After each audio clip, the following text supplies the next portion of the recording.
Migrants who had for days been stranded in Budapest have begun arriving at the refugee reception center in Nikolsdorf, Austria, near the Hungarian border.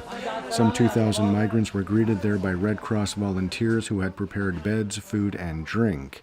Last night, Hungary organized buses to transport the migrants to the border with Austria after their entry into Germany was secured.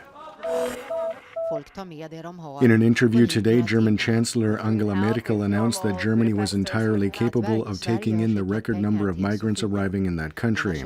She said that doing so would not require higher taxes, nor would it affect efforts to balance the state budget.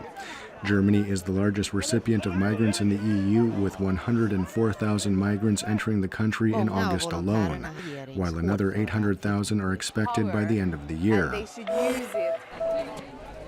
Meanwhile, hundreds of people in Spain have called on their government to show solidarity towards the migrants.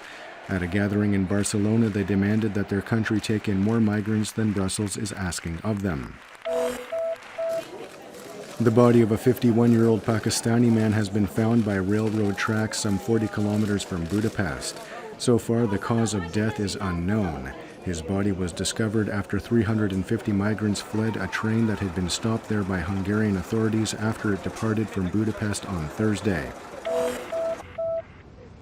UN Assistant Secretary General for Human Rights Ivan Simonovic has once again warned EU countries that the migrant crisis unfolding in Europe would only get worse and would not subside in the near future. So far this year, more than 300,000 people entered Europe by sea, with more than 2,600 dying in their bid to reach the continent. EU leaders are working on an emergency plan for the distribution of 160,000 migrants across member states.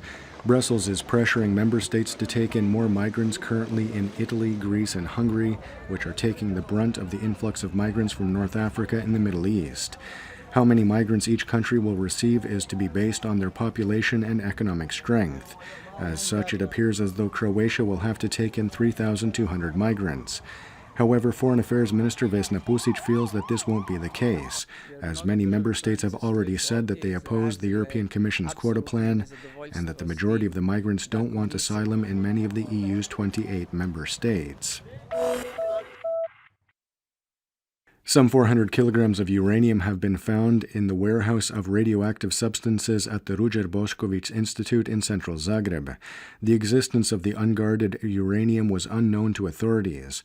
The director of the State Office for Radiological and Nuclear Security, Sasha Medaković, says, however, that while an investigation is underway, there is no reason for concern among Zagreb citizens.